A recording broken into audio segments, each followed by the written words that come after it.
At dahil gipit po ako ngayon, hindi ko po alam kung saan ko po kukunin ang pambayad ko dito sa aking installment na motor.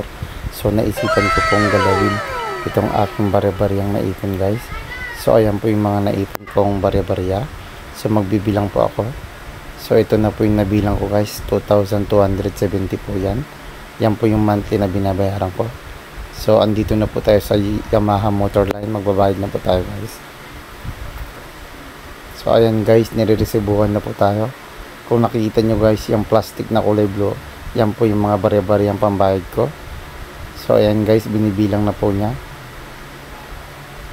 Tag 50 po yung in-sketch tape ko para hindi na po siya mahirapan magbilang. So parang tinamad na po siya magbilang dahil sa dami po ng barya. Pero tama naman po yung mga in-sketch tape ko. Dino-double check niya lang, guys, kung tama ba yung bilang ko. So ayan po. So ayan po yung mga naipon kong bare-barya, guys. Malaking tulong din po.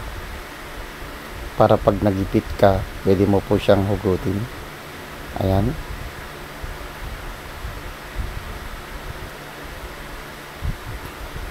Ayan, guys.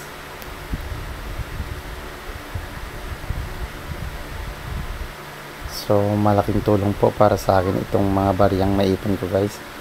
Dahil nakapagbayad na po ako ngayon ng aking motor na installment po.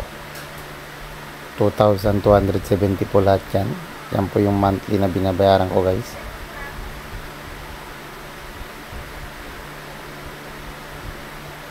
So ayan, guys, tapos na po.